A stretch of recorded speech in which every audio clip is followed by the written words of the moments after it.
I was walking to the studio today, and I was just looking at the pavement, and it hit me that we treat the ground beneath us as like the most boring thing in the world. It's just there. It's static. It's static, it's solid, it's reliable. We literally walk all over it without a second thought. And that is the great illusion of geology, isn't it? We see solid ground and our brains just assume it's, well, permanent. Yeah. But if you could speed up time, I mean, watch a million years fly by in a minute, you'd see the Earth as this churning, boiling, recycling machine. Wow. That pavement you walked on, it's just a temporary arrangement of atoms, waiting to become something else. And that is exactly where we're going today. We are doing a deep dive into a stack of geological texts and research focused on Earth materials. Fun stuff. The fun stuff. We're talking the rock cycle, the fiery birth of igneous rocks, and the relentless forces of weathering.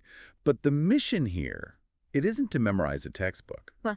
It's to learn a language. That's a great way to put it, because rocks aren't just heavy objects, they're data storage devices. Right. If you know how to decode the texture or the color of a stone, you can tell if it was born in a massive explosion, or if it cooled slowly deep inside the crust over 100,000 years. It's basically forensic science for the planet. Exactly. And it matters, too. This isn't just for rock collectors. Understanding these systems is how we can predict volcanic behavior. It's how we find the rare earth metals inside our phones. And it explains why some landscapes just crumble into the ocean while others stand for eons. So let's start with the operating system. The sources describe the Earth as a dynamic system. And I think most of us learned the rock cycle in grade school. Oh, yeah. Magma turns to rock, rock turns to dust, dust turns back to rock. Yeah. But reading this, it feels less like a perfect circle and more like a chaotic web. It is. The textbook cycle is the idealized version. Let's trace that first. We start with the forbidden soup, magma. The hot stuff. The very hot stuff.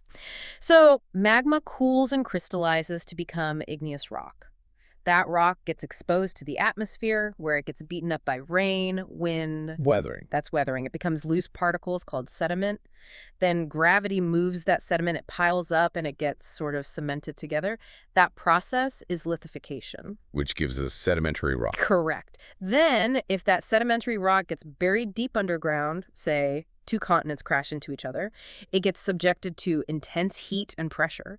It doesn't melt, but it cooks. Changes. It changes form. That becomes metamorphic rock. And finally, if it gets hot enough, it melts back into magma and the loop closes. But you said that's the ideal version. The Earth doesn't always follow the rules, right? No, the Earth takes shortcuts constantly. The sources call them alternative paths. For instance, you can have an igneous rock that never even makes it to the surface to become sediment. So it just skips a step. It just gets buried deeper by tectonic forces and turns directly into metamorphic rock. Skipping the whole sedimentary phase. Exactly. Or you could have a metamorphic rock that gets shoved up a mountain, erodes, and becomes sediment. It's like a choose-your-own-adventure book. And the whole thing is driven by two opposing batteries. 2 batteries, yeah. Think of it as a war between 2 energy sources. You've got the Earth's internal heat, the core, which is trying to build things up, melt things, create new crust. That's the construction crew. That's the construction crew, and the demolition crew. The sun. The sun. It powers the atmosphere, the rain, the wind. Its whole job is to tear down everything the internal heat built. So every single rock you pick up is a casualty in this war between the core and the sun. That's a fantastic way to frame it. Okay, so let's zoom in on the construction side. Igneous rocks. Oh my. From the Latin for fire, right? Formed by fire, yes. This is the genesis point. Right. It all starts as magma. Okay, I have to ask this. Is there actually a chemical difference between magma and lava? Or is it just a language thing based on where it is? It's mostly location, but there is a subtle chemical shift that really matters. So, magma is molten rock underground. But it's not just liquid rock, it's full of dissolved gases. What kind of gases? Water vapor, carbon dioxide, sulfur, it's all under immense pressure, so those gases are trapped in the liquid. Kind of like a carbonated soda before you open the bottle. Precisely that. When that magma erupts and becomes lava, the pressure just drops. Poof. The gases escape. So lava is essentially flat magma, same liquid, just without the volatile gas components. Okay, so this molten stuff is cooling down. The texts all highlight texture as the single most important clue. But they don't mean how it feels, like rough versus smooth. No, not really. In geology, texture means crystal size. And crystal size is a clock. It tells you exactly how long the rock took to cool down. How does that work? Walk us through that. Okay, so imagine a room full of people running around in chaos. Those are your ions in the hot magma. As the room cools down, they want to stop running and, link up, form patterns. Those patterns are crystals. Now, if you cool the room very slowly, people have plenty of time to find their friends and form huge, organized groups. So slow cooling means big crystals. Exactly. This happens deep underground because rock is a great insulator. Magma trapped in the crust might take tens of thousands of years to cool. Wow. So the ions have time to migrate and attach to existing crystals. They grow large enough to see with the naked eye. We call that coarse-grained or plutonic rock. And granite is the classic example here, yeah. It is. If you look at a granite countertop, you see those distinct speckles of pink, black, and white. You don't need a magnifying glass. You're looking at individual crystals that had thousands of years to grow. You're looking at deep time on your kitchen island. That's wild. Okay, so compare that to a volcanic eruption. That's the total opposite. The lava shoots out and hits the air or the ocean. It freezes in days, hours, sometimes seconds. The ions lose their energy instantly. No time to group up. No time at all. They freeze in place as these tiny microscopic specks. So that's your fine-grained texture. Yes. And basalt is the poster child for this. It looks like a solid, dark mass. You might think it has no crystals, but it does. They're just too small to see without a microscope. And what if it cools instantly? I mean, like flash frozen. Then the ions don't form a pattern at all. They just get stuck in a chaotic, disordered state. And that creates glass. Obsidian. Obsidian. It looks like a chunk of dark manufactured glass because that's what it is, nature's glass. Now, there was one texture in the notes that I thought was really cool. It sounded like a dessert. Porphyritic? Porphyritic. It's not a dessert, but the analogy everyone uses is chocolate chip cookie dough. Okay. Porphyritic texture is when you have large crystals floating in a background of fine crystals. Which seems contradictory. I mean, did it cool fast or slow? Both. And that's the detective story. A porphyritic rock tells you about a two-stage history. The magma started cooling deep underground. That's the slow phase, growing those big chocolate chips, the phenocrysts. But then, before it was all solid, the volcano erupted. The plot twist. Exactly. The remaining liquid, the dough, was shot to the surface and cooled instantly around those big crystals.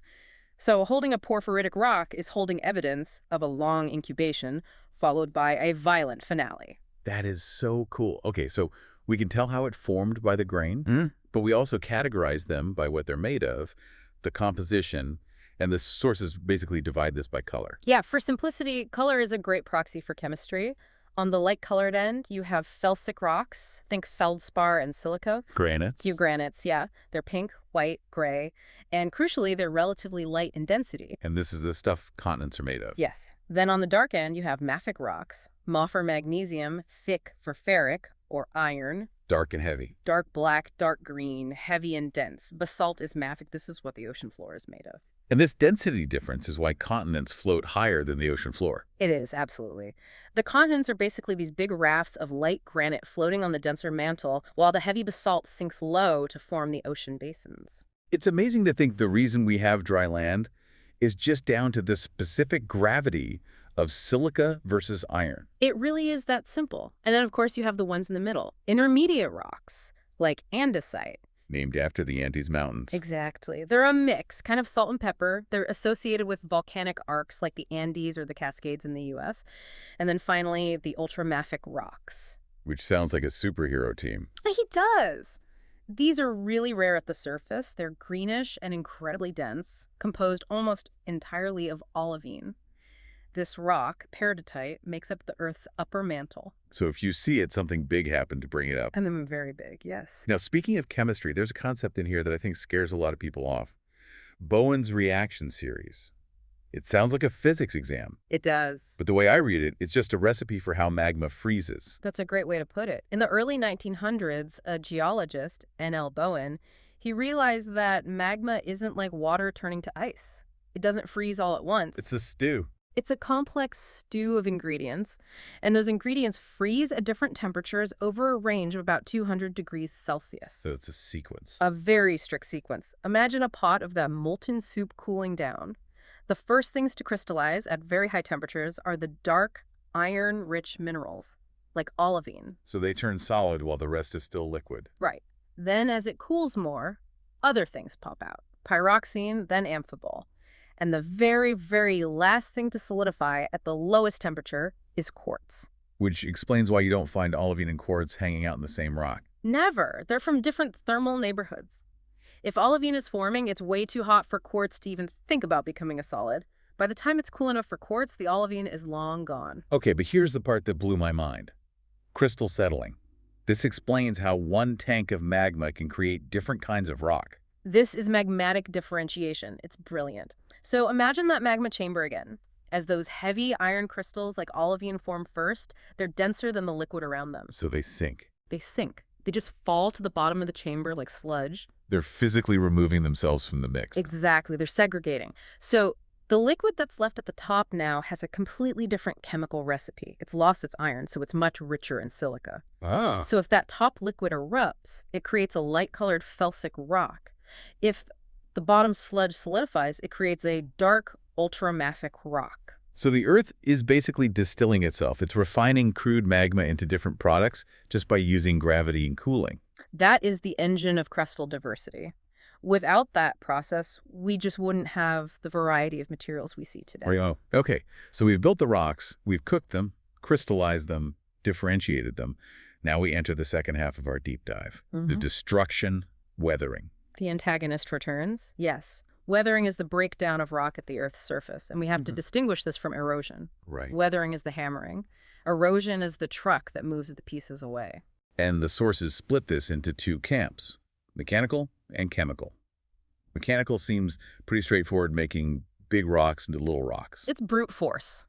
But there's a strategic reason for it. It's all about surface area. Okay.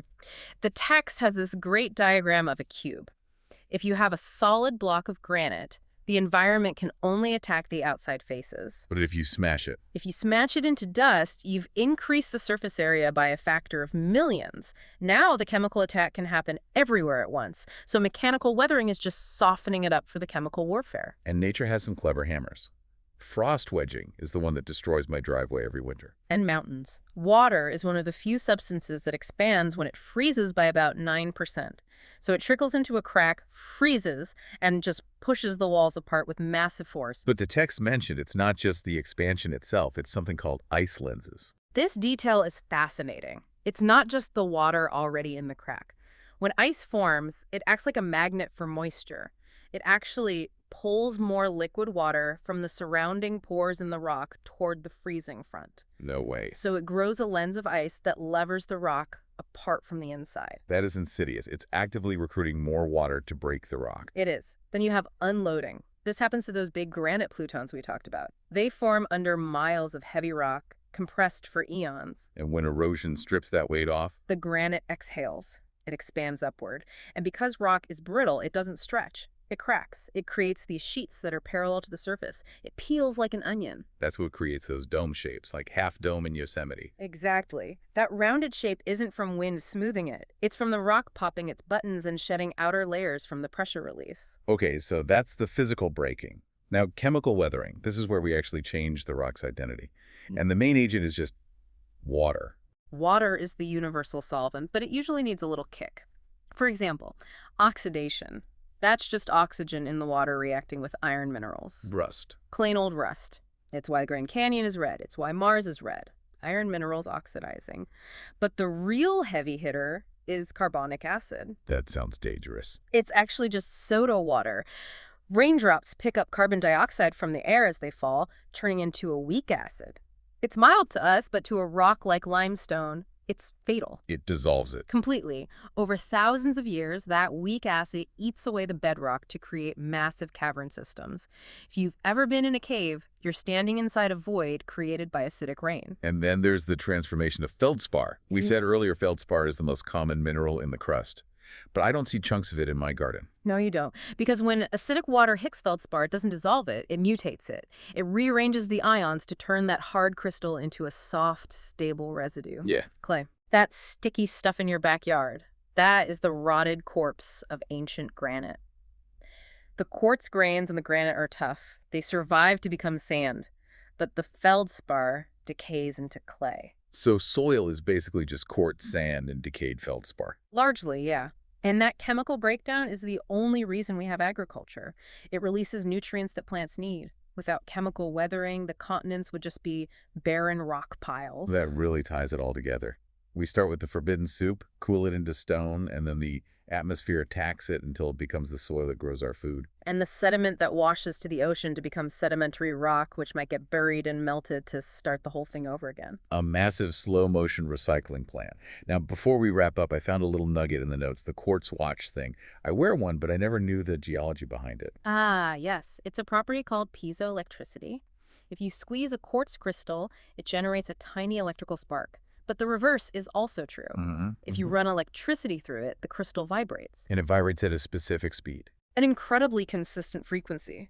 Way more stable than any mechanical spring or pendulum, so your watch is literally counting the vibrations of a rock to tell you the time. A rock keeping time. I love that. It is poetic, isn't it? It connects our little daily schedule to the deep geological timeline. So, if we step back, what is the one thing you want our listeners to take away from this? Why should they care about Bowen's reaction series or exfoliating domes? I think it just changes your perception of permanence. We look at a mountain and we think forever, but to a geologist, a mountain is just a temporary phase. Yeah. It's a pile of rocks waiting to be leveled. The source material had a great analogy for this. The concrete sidewalk. Right. We pour concrete, which is basically an artificial sedimentary rock, and we smooth it out. It looks perfect, but give it 10 years. It cracks. It cracks. Roots push it up. The rain dissolves the cement that holds the pebbles together. The pebbles start to show through. That is the rock cycle happening in real time, right under our sneakers. Right. We're constantly fighting this losing battle against weathering. It's a humbling thought.